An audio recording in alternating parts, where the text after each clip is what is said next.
जय हिंद दोस्तों, ज्ञान भारती जीएस ग्रुप में आप सभी दोस्तों का स्वागत है। जैसे कि आप लोग जानते हैं कि हम लोग एडुटेरिया के एनसीईआरटी ऑल आउट करवा रहे थे, जिसमें हम लोग साइंस के क्लास 9, 10 देख चुके हैं। अब हम लोग चलेंगे क्लास 11 की ओर, जो कि एक मैराथन बोल कह लीजिए या महामैराथन के रूप में तैयार कर रहे हैं। इसमें एक वीडियो में लगभग पूरे 11 को कंप्लीट कर देंगे।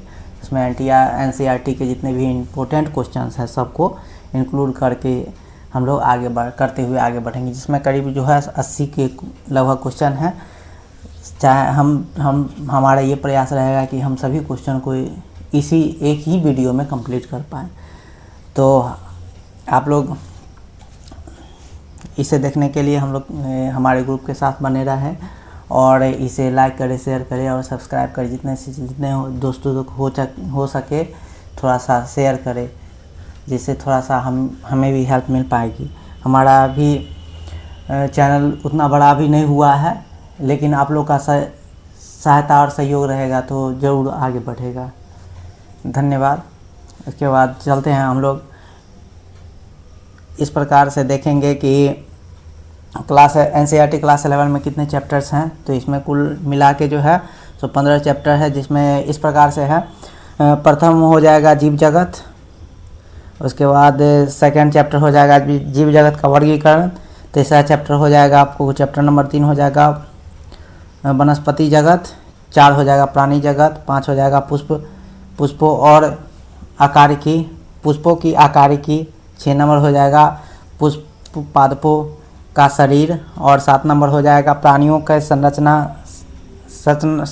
प्राणियों में संरचनात्मक संगठन। उसके बाद 8 नंबर में हो जाएगा कोशिका जीवन की इकाई। 9 नंबर में हो जाएगा जैव अणु हो जाएगा।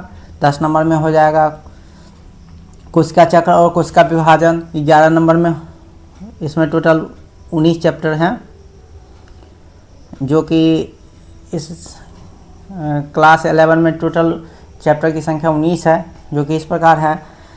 चैप्टर नंबर 1 हो जाएगा जीव जगत। 2 हो जाएगा जीव जगत की वर्गीकरण। 3 हो जाएगा वनस्पति जगत। चैप्टर नंबर 1 हो जाएगा जैव जगत। 2 हो जाएगा जीव जगत की वर्गीकरण। 3 नंबर चैप्टर हो जाएगा वनस्पति। 4 नंबर हो जाएगा प्राणी जगत। 5 नंबर हो जाएगा पुष्प पादपों की आकारिकी। 6 नंबर चैप्टर हो जाएगा पुष्पी पादपों की शरीर। 7 नंबर हो जाएगा प्राणियों में संरचनात्मक संगठन। 8 नंबर हो जाएगा कोशिका जीवन की इकाई। 9 नंबर हो जाएगा जैव अणु। 10 नंबर हो जाएगा कोशिका चक्र एवं कोशिका विभाजन। 11 नंबर हो जाएगा उच्च पादपों में प्रकाश संश्लेषण। 12 नंबर हो जाएगा आपको पादपों में श्वसन। उसके बाद 13 नंबर हो जाएगा पादप वृद्धि एवं परिवर्धन। 14 नंबर चैप्टर हो जाएगा श्वसन और गैस का विनिमय। उसके बाद 15 नंबर चैप्टर हो जाएगा शरीर द्रव एवं परिसंचरण। उसके बाद 16 नंबर हो जाएगा उत्सर्जी उत्पाद एवं उसका निष्कासन। 17 नंबर चैप्टर हो जाएगा गमन एवं संचालन। 18 नंबर चैप्टर हो जाएगा तंत्रिकीय नियंत्रण एवं समन्वय। 19 नंबर चैप्टर हो जाएगा रासायनिक समन्वय एवं एकीकरण। इस प्रकार चलेंगे हम लोग क्वेश्चन नंबर 1 की ओर, जो कि इस प्रकार है कि निम्नलिखित में से कौन सी सत्य कथन है, इसका चयन करना है। तो इसमें ऑप्शन 1 जो सही ऑप्शन है।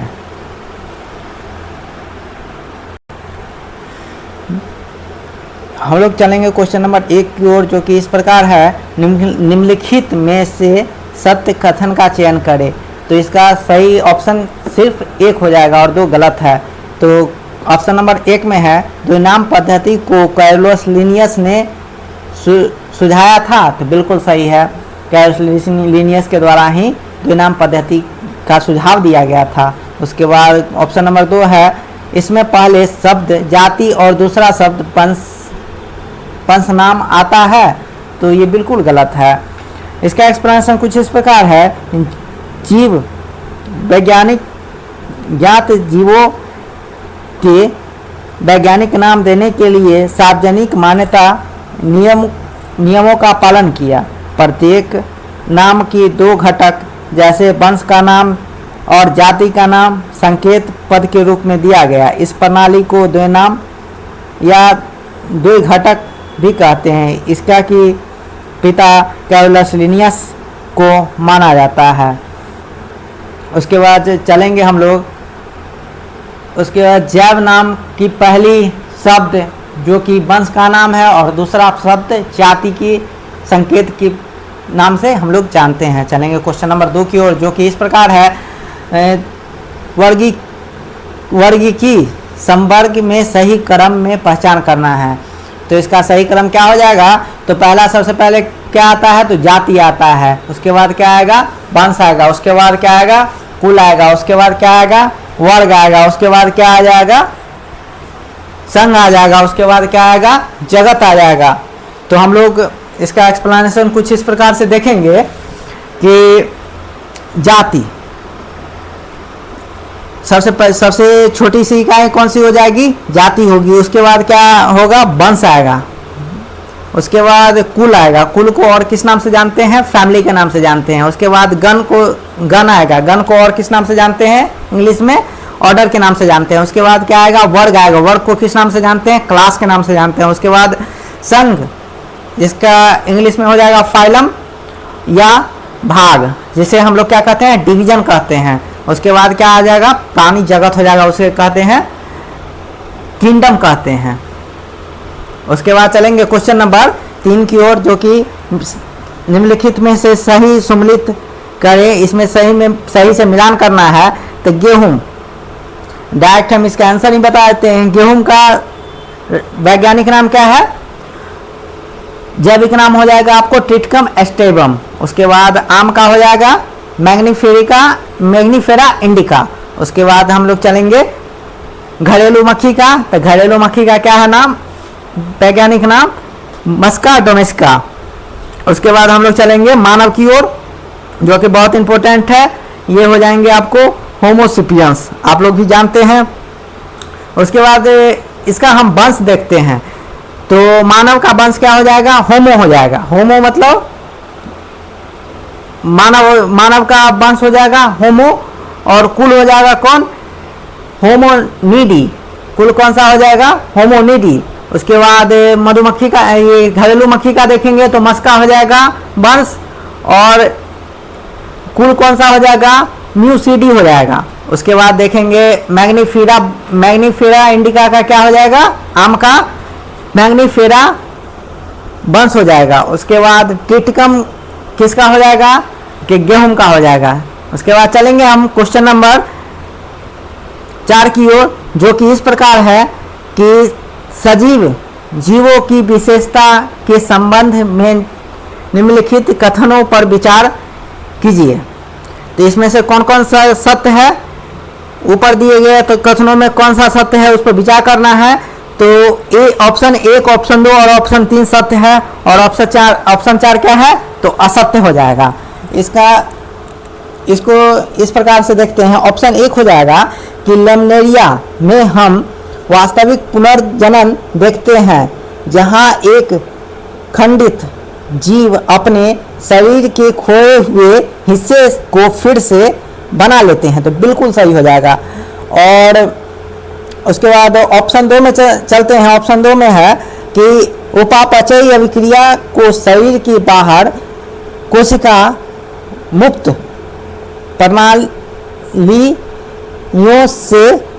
प्रणालियों से प्रदर्शित किया जा सकता है। तो बिल्कुल सही हो जाएगा। उसके बाद ऑप्शन नंबर 3 हो जाएगा, प्रोकैरियोटिक्स से लेकर जटिल यूकैरियोटिक्स तक सभी जीव पर्यावरण संकेतों को महसूस कर उन पर प्रतिक्रिया दे सकते हैं। तो बिल्कुल सही हो जाएगा। और 4 नंबर जो कि गलत है, इसको पढ़ना ही सही नहीं है। इसका एक्सप्लेनेशन कुछ इस प्रकार है कि लेमिनेरिया चपटे कीड़े में हम असली रीजनरेशन देखते हैं, यानी कि एक टूटा हुआ जीव अपने खोए हुए हिस्से से फिर से एक नया जीव बना लेता है। ऑप्शन नंबर 2 में था कि किसी जीव के शरीर में से बाहर टेस्ट ट्यूब में रखा जाए तब वह मेटाबॉलिक रिएक्शन ना तो जीवित हो सकता है, ना ही जीवित में हो सकता है, ना ही निर्जीव में हो सकता है। यह साबित होता है, इसे सेल फ्री सिस्टम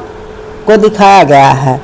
और चलेंगे क्वेश्चन नंबर 5 की ओर, जो कि इस प्रकार है कि पंच जगत वर्गीकरण किसने प्रस्तावित किया था?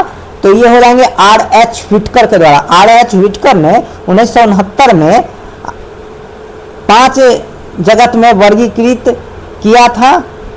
इसी के कारण इनको पंच जगत वर्गीकरण के पिता भी कहा जाता है, जो कि इस प्रकार है: मोनेरा, प्रोटिस्टा, फंजाई, प्लांटी और एनिमिलिया।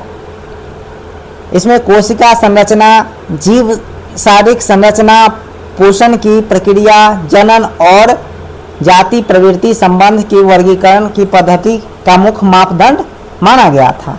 चलेंगे हम लोग क्वेश्चन नंबर 6 की ओर, जो कि इस प्रकार है कि साइनोबैक्टीरिया, जिसे नील हरित शैवाल के नाम से जानते हैं, यह इसमें कौन सी क्लोरोफिल पाई जाती है? तो आप लोग ऑप्शन में अवश्य बताएं, ये कमेंट में अवश्य बताएं। इस प्रकार से है कि क्लोरोफिल ए पाया जाता है।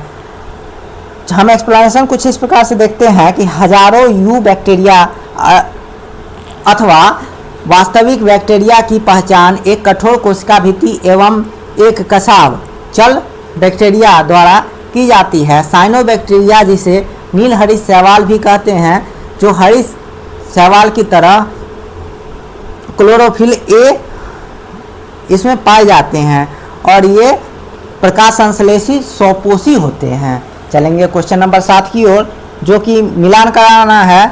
तो इसमें एक तरफ बैक्टीरिया का दिए हुए है नाम और दूसरा तरफ बैक्टीरिया का आकार दिए हुए है, जो कि इस प्रकार है कि कोकस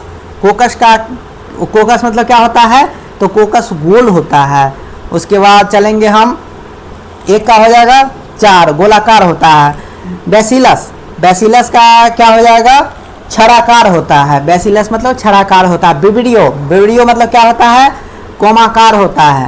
और स्पाइरल अर्थात क्या होता है? सर्पिलाकार होता है। उसके बाद एक्सप्लेनेशन कुछ इस प्रकार है कि बैक्टीरिया अपने आकार के आधार पे 4 समूह, बैक्टीरिया को अपने आकार के आधार पे 4 समूहों में बांटा गया है, जिसमें कोकस, जो बहुवचन कोकाई कहलाती है। उसके बाद छड़ाकार, जिसे बैसिलस या बहुवचन बैसिलस कहते हैं, कोमाकार को विब्रियो कहते हैं और सर्पिलाकार को स्पाइरल कहते हैं। चलेंगे, इस प्रकार से बांटा गया है। चलेंगे हम लोग क्वेश्चन नंबर 8 की ओर, जो कि इस प्रकार है: कच्छावी प्रोटोजोआ का उदाहरण क्या हो जाएगा? तो इसका उदाहरण हो जाएगा आप लोग का प्लाज्मोडियम। और कच्छावी प्रोटोजोआ निम्नलिखित में से कौन सा सही है? सही का पहचान करना था, तो इसमें पहचान सही सिर्फ एक हो जाएगा। इसका सही आंसर हम बता देंगे, सही हो जाएगा कच्छावी प्रोटोजोआ का उदाहरण क्या हो जाएगा? पैरामीशियम। और कच्छावी प्रोटोजोआ का उदाहरण क्या हो जाएगा?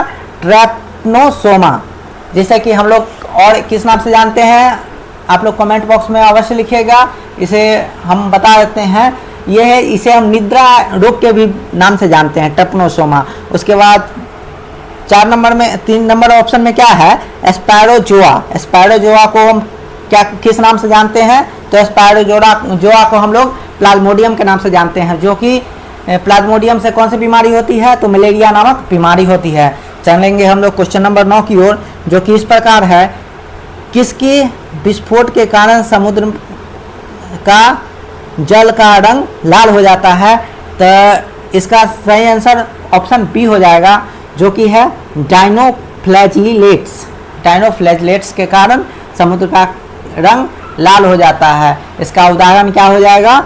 गैनिया लैक्स, इसका उदाहरण हो जाएगा गोनिया लैक्स। उसके बाद चलेंगे क्वेश्चन नंबर 10 की ओर, जो कि इस प्रकार है कि निम्नलिखित में से कौन किंगडम मोनेरा एवं किंगडम प्रोटेस्टा के बारे में नीचे दिए गए कथनों पर विचार करें।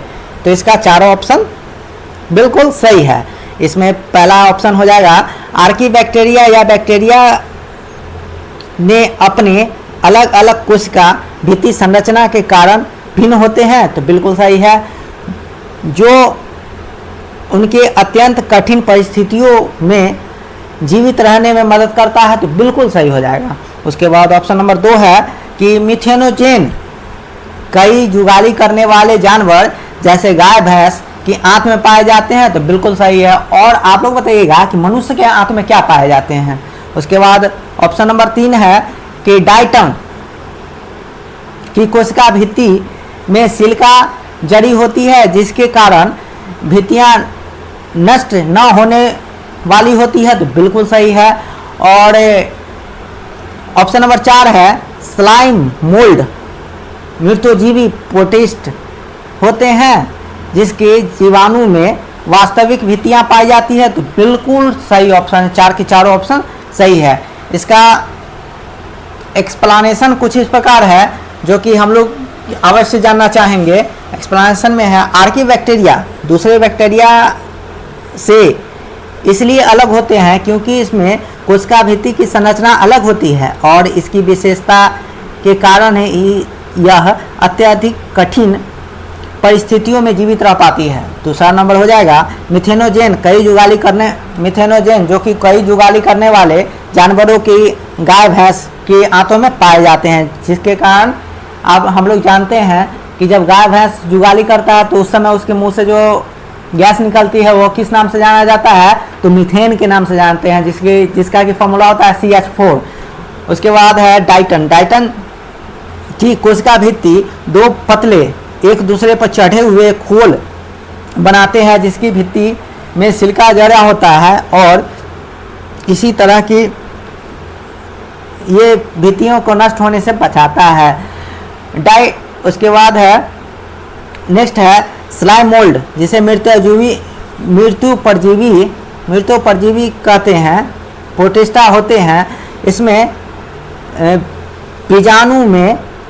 जिसके बीजाणु में वास्तविक भित्तियां होती है, अत्यंत प्रतिरोधी होती है, कई वर्षों तक जीवित रह सकते हैं। उसके बाद हम लोग चलेंगे पादप जगत की जल स्थल चर या उभयचर के नाम से हम लोग किसे जानते हैं? तो ब्रायोफाइटा को जानते हैं, जिसका कि एक्सप्लेनेशन इस प्रकार है। ब्रायोफाइटा में मांस एवं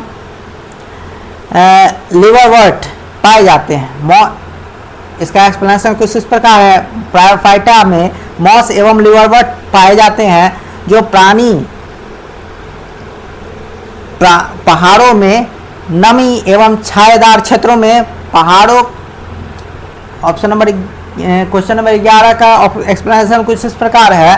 ब्रायोफाइटा में मांस एवं लिवरवर्ट पाए जाते हैं, जो प्रायः पहाड़ों में नम एवं छायादार क्षेत्रों में पाए जाते हैं। ब्रायोफाइटा को पादप जगत का उभयचर कहा जाता है। इसमें जलचर दिया हुआ है और देखेंगे क्योंकि यह भूमि पर भी जीवित होते हैं, इसमें कैसी जनन होती है?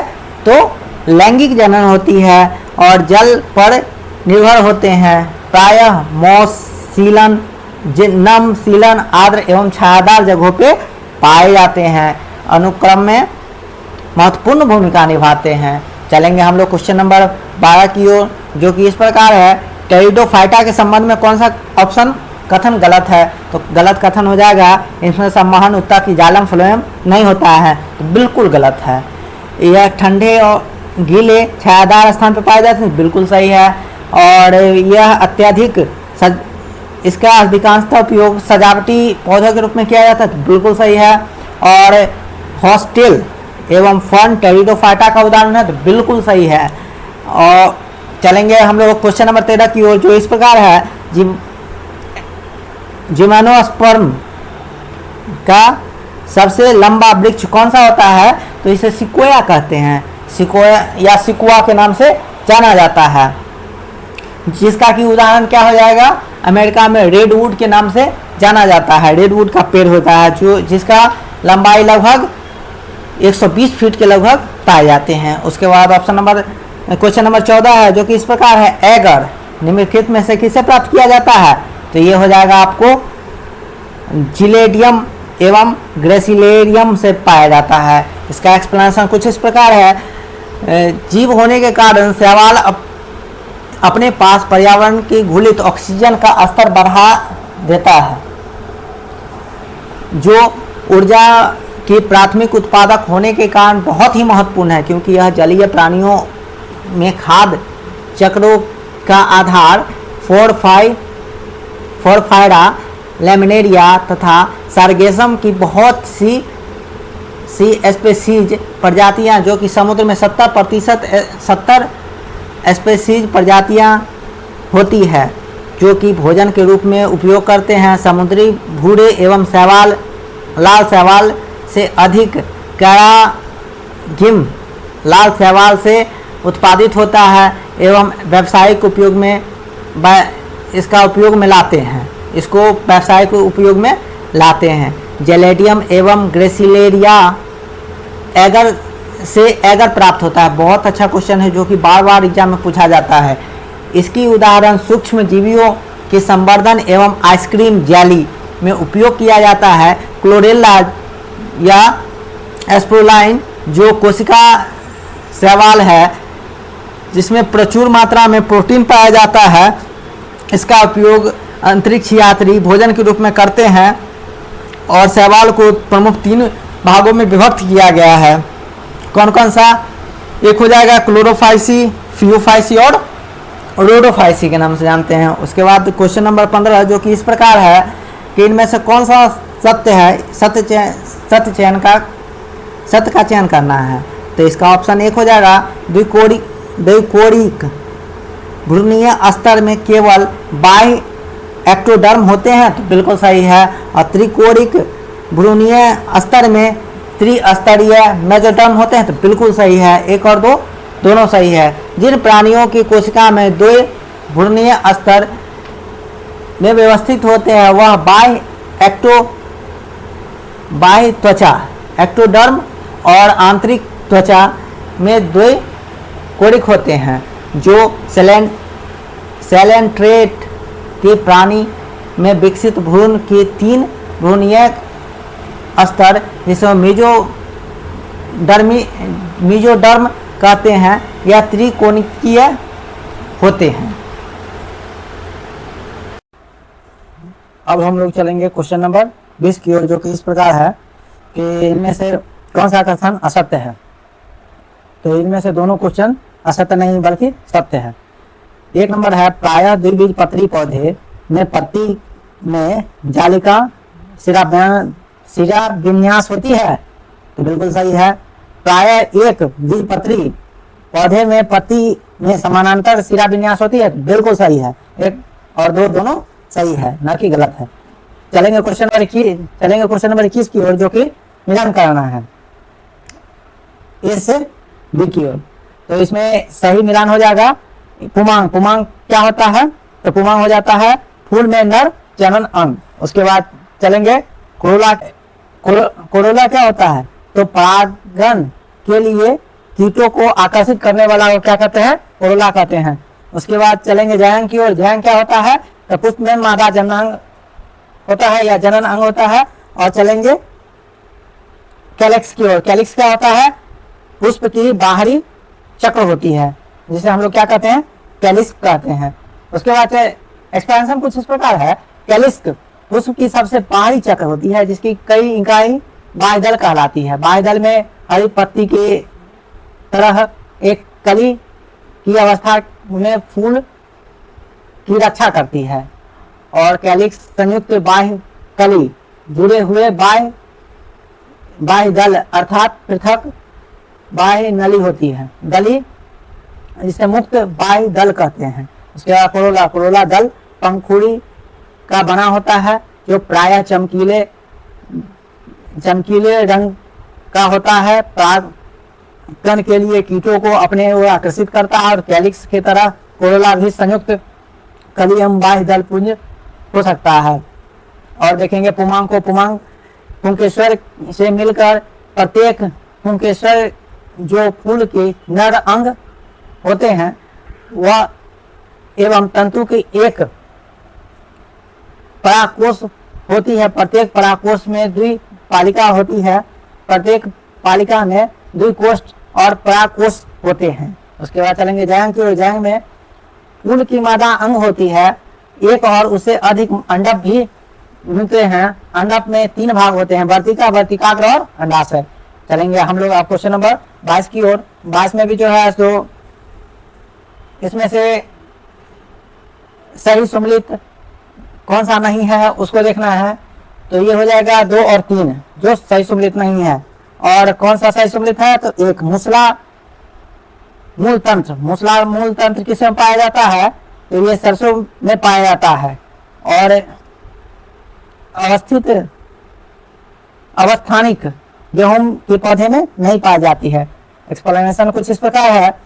अधिकांश द्विबीज पत्री में मूलांकुर के लंबे होने और प्राथमिक मूल बनाता है। इसमें मिट्टी में उगते और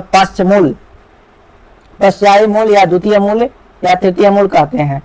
प्राथमिक मूल में उसकी शाखा मिलकर मूल तंत्र बनाती है। इसकी उदाहरण सरसों का पौधा। सरसों के पौधा में कैसी मूल पाई जाती है तो हो जाएगा मूल तंत्र की।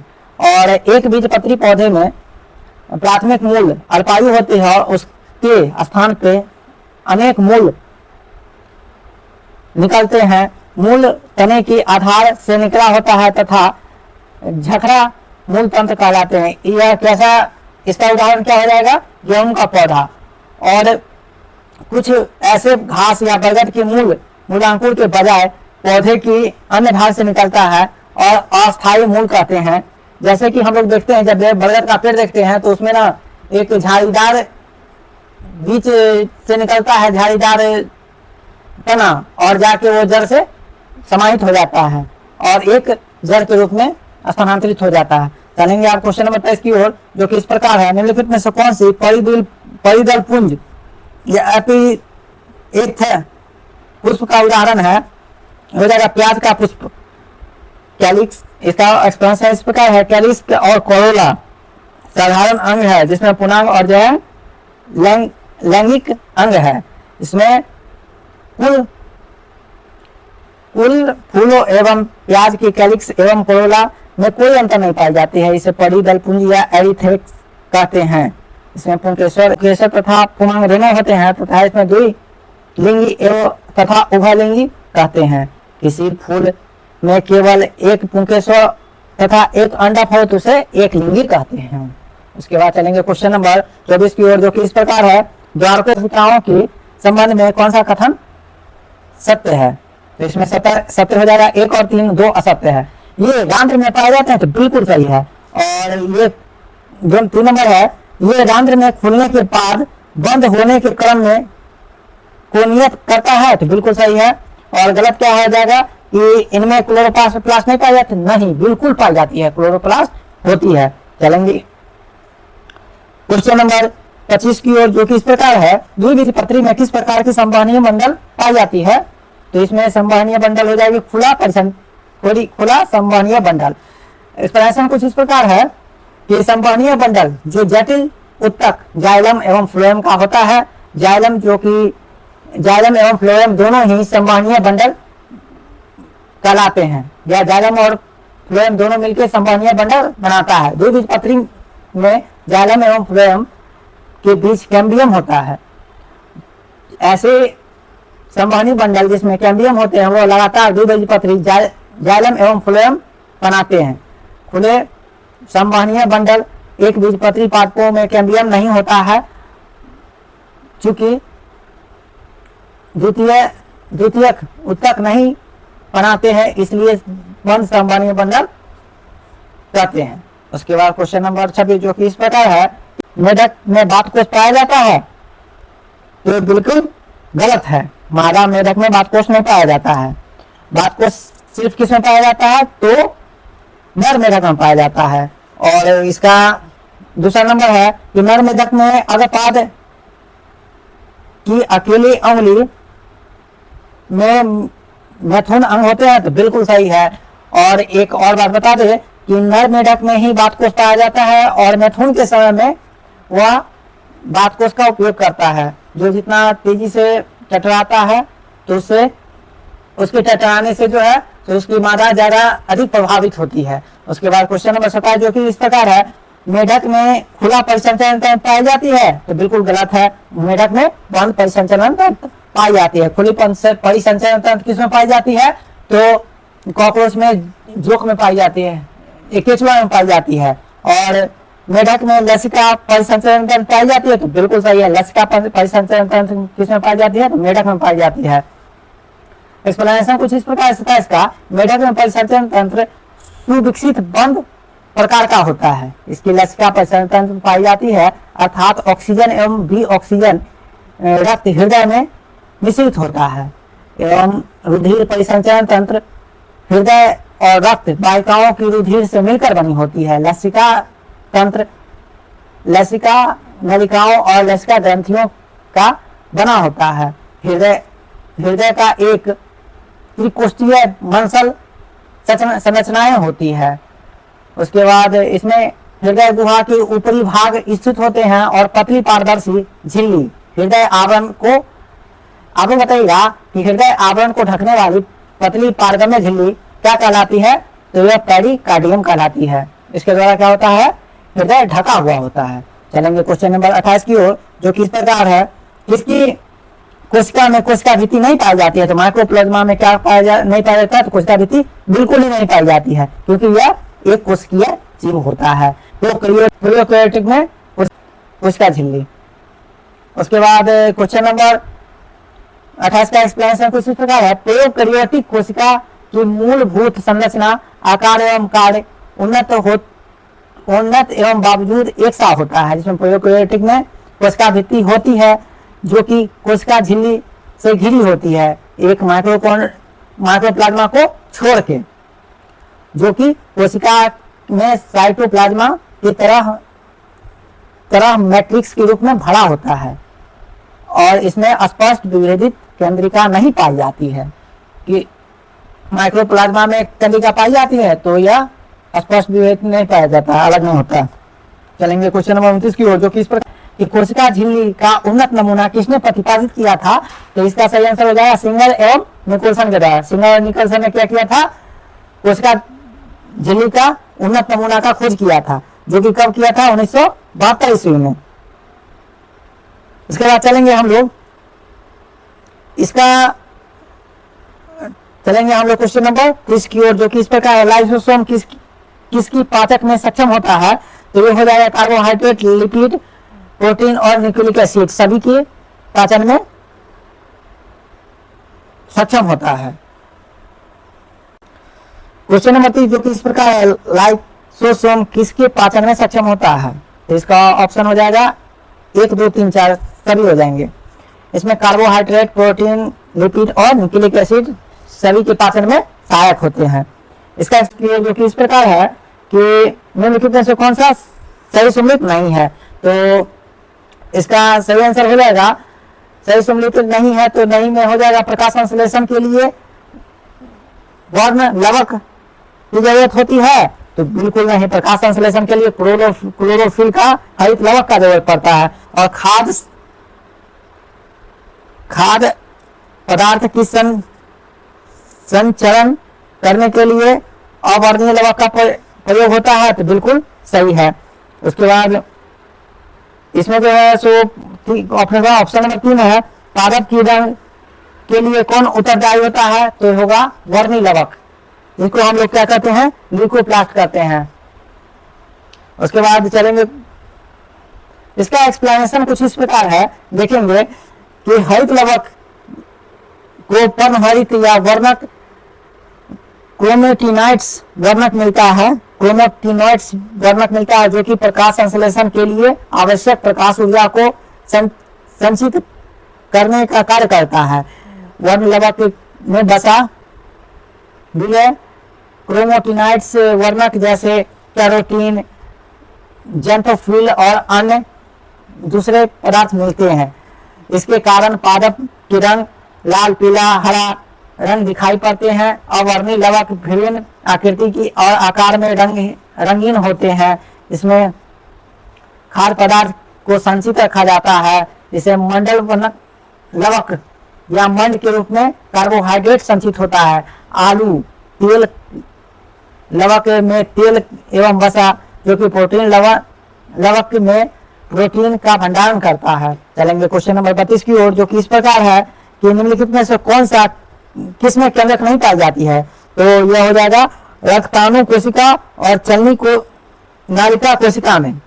ए और बी दोनों सही है। रक्ताणु कोशिका और चलनी नलिका कोशिका में नहीं पाई जाती है। इसका एक्सप्लेनेशन कुछ इस प्रकार है कि कोशिका अंगक केंद्रक की खोज रॉबर्ट ब्राउन ने किया था। और कब किया था? 1831 ईस्वी में किया था। बाद में फ्लेमिंग ने केंद्रक से मिलने वाली पादप को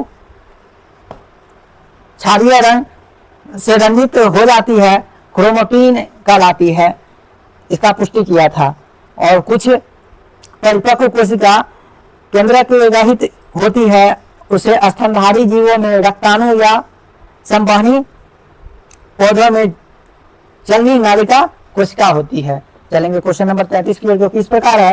राइबोसोम के संबंध में सत्य कथन का विचार करें। तो इसमें सही क्या हो जाएगा? 1 और 3 हो जाएगा। इसका खोज किसने किया था? जॉर्ज पेलाडे के द्वारा किया गया था, बिल्कुल सही है। और 3 नंबर क्या है? यह राइबोन्यूक्लिक अम्ल और प्रोटीन का बना होता है, तो बिल्कुल सही है। यह राइबोन्यूक्लिक और प्रोटीन का बना होता है। इसका एक्सप्लेनेशन कुछ इस प्रकार है। जॉर्ज पेलाडे ने 1953 में इलेक्ट्रॉनिक माइक्रोस्कोप या सूक्ष्मदर्शी की द्वारा संघनन कनिकाएं संरचना राइबोसोम को सर्वप्रथम देखा था। ये न्यूक्लिक एसिड एवं प्रोटीन के बने होते हैं और किसी भी झिल्ली से घिरे हुए नहीं होते हैं। उसके बाद चलेंगे क्वेश्चन नंबर 34 की ओर, जो कि इस प्रकार है। नई कोशिका का निर्माण होती है तो यह पूर्व स्थित कोशिकाओं से। नई कोशिका का निर्माण कहां से होता है? तो पूर्व स्थित कोशिकाओं से। इसका एक्सप्लेनेशन कुछ इस प्रकार से है। स्लाइडर एवं स्वान ने संयुक्त रूप से कोशिका सिद्धांत की प्रतिपादन की थी, यद्यपि उसने सिद्धांत में यह बतलाने में असफल रही कि नई कोशिका का निर्माण पहले वाले कोशिका से होती है। इसे सर्वप्रथम किसने बताया था? तो रोडोल्फ रुचाओ के द्वारा बताया गया था, जो 1855 में स्पष्ट किए थे कि कोशिका विभाजन में नई कोशिका का निर्माण पुराने कोशिकाओं से होती है। स्लाइडर और स्वान की संकल्पना की रूपांतरित कर नई कोशिका सिद्धांत का प्रतिपादन किया था। इनके द्वारा वर्तमान में प्रक्षेपित कोशिका संवर्धन दिया गया है, जो कि निम्न प्रकार से है। सभी जीव कोशिका एवं कोशिका पादप के बने होते हैं, तो बिल्कुल सही है। और सभी कोशिका पूर्ण स्थित कोशिका का निर्माण करता है, कोशिकाओं से निर्मित होते हैं, तो बिल्कुल सही है। चलेंगे क्वेश्चन नंबर 35 की ओर, जो कि इस प्रकार दिए निम्नलिखित में से सही कथन का चयन करना है। तो दूसरा नंबर 1 है कि इनमें से कौन सा सत्य है? तो इनमें से दोनों असत्य है। जिस न्यूक्लिक एसिड से जिस न्यूक्लिक एसिड में डाइऑक्सी राइबोज मिलता है उसे आरएनए कहते हैं। नहीं, आरएनए नहीं बल्कि डाइऑक्सी वाले को डीएनए कहते हैं। और जिस न्यूक्लिक एसिड से राइबोज मिलता है उसे डीएनए कहते हैं। नहीं, डीएनए नहीं बल्कि आरएनए कहते हैं।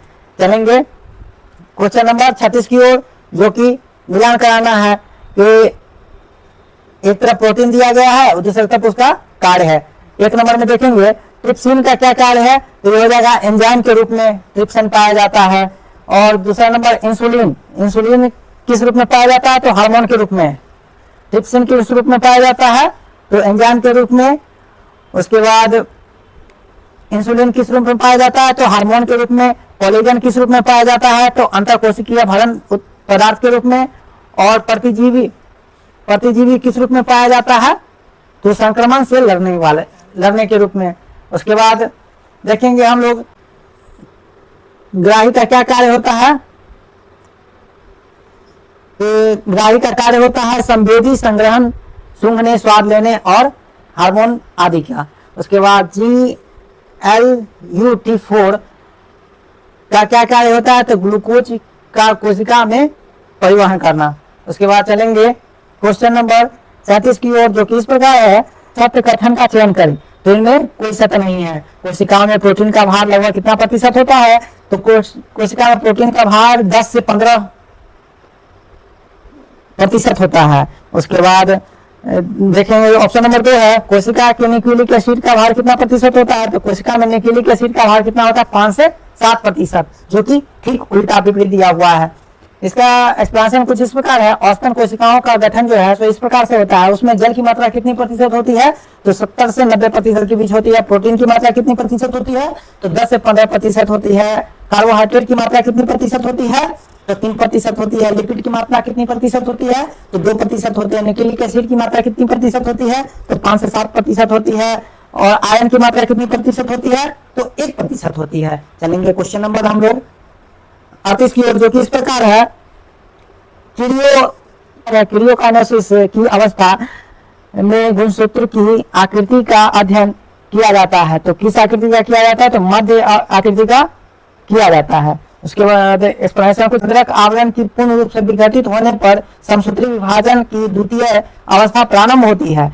यह गुणसूत्र कोशिका द्रव्य में फैल जाते हैं। यह अवस्था गुणसूत्रों में संघनन संपूर्ण हो जाती है और सूक्ष्म दर्शी में देखे जाने पर यह स्पष्ट रूप से दिखाई पड़ती है कि यह अवस्था जब गुणसूत्र की आकृति का अध्ययन बहुत ही सरल तरीके से किया जाता है तो प्राप्त होता है। उसके बाद चलेंगे क्वेश्चन नंबर 39, जो कि इस प्रकार है, शांत अवस्था में G0 के संबंध में कौन सा कथन सत्य है, तो 1 और 2 दोनों सत्य है। 1 नंबर में है, जिसे कोशिका उपापचय के रूप में से संघर्ष होती है। ऑप्शन नंबर 1 है, जिसमें कोशिका उपापचय रूप में सक्रिय होती है। और ऑप्शन नंबर 2 हो जाएगा, जिसमें कोशिका विभाजन नहीं होती है, तो बिल्कुल सही है। उसके बाद इसका की एक्सप्लेनेशन इस प्रकार है, प्रौढ़ प्राणियों में कुछ कोशिका विभाजन नहीं होती है, जैसे कि हृदय कोशिका और अनेक द्वितीय कोशिका यदा कदा विभाजित होती है। ऐसे तब होता है जब क्षतिग्रस्त या मृत कोशिकाओं को बदलने की आवश्यकता होती है, जो कि कोशिकाओं की आगे विभाजित नहीं होती है। जी अवस्था या साम्य अवस्था में यह निष्क्रिय अवस्था में पहुंच जाती है, जिसे कि जीवन चक्र की शांति या GO अवस्था कहते हैं। ऐसी कोशिका उपापचयी के रूप में सक्रिय होता है, लेकिन यह विभाजित नहीं कर पाता है। इसका विभाजन जीव में आवश्यकता अनुसार होती है। चलेंगे क्वेश्चन नंबर 40 की ओर, जो कि इस प्रकार है कि निम्नलिखित में से कौन सा सत्य नहीं है, तो हम सत्य को पहले देख लेंगे। क्लोरोफिल ए में पत्तियों की रंग हरा होता है, तो बिल्कुल सही है। क्लोरोफिल बी में पत्तियों का रंग पीला या हरा होता है, तो बिल्कुल सही है। उसके बाद ऑप्शन नंबर सी है, कार्टिनोइड में पत्तियों का रंग पीला या नारंगी पीला होता है, तो बिल्कुल सही है। इनमें से कौन सा गलत है, ज़ैंथोफिल में पत्तियों का रंग हरा होता है, तो बिल्कुल गलत है। इसका एक्सप्लेनेशन कुछ इस प्रकार है, किसी भी हरे पौधे के वर्णक में पेपर कैरिटोग्राफी कागज वर्ण लेखन द्वारा अलग कर सकते हैं। कैरिटोग्राफी में पता लगाया जाता है कि पत्तियों में स्थित वर्णक का कण हरापन दिखाई देता है, किसी भी वर्णक के कारण नहीं, बल्कि 4 वर्णक क्लोरोफिल ए जो क्रोमेटोग्राफी में चमकीला अथवा नीला या हरा दिखाई पड़ता है, क्लोरोफिल बी जो कि पीला और हरा दिखाई देता है, ज़ैंथोफिल जो कि पीला दिखाई देता है, और कार्टिनोइड जो पीला या नारंगी, पीला से नारंगी पीले के कारण होता है।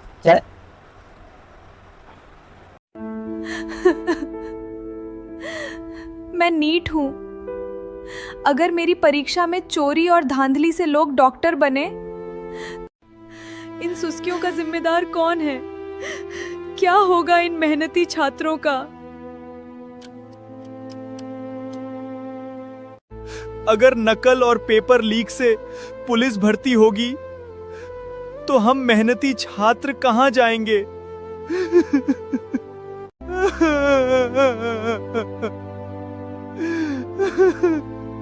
तो कानून की रक्षा कौन करेगा?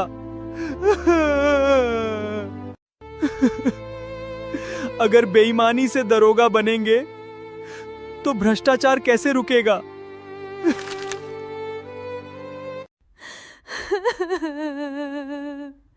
ईमानदार मेहनत करने वालों का हक मत छीनिए। परीक्षा की निष्पक्षता ही देश का भविष्य है।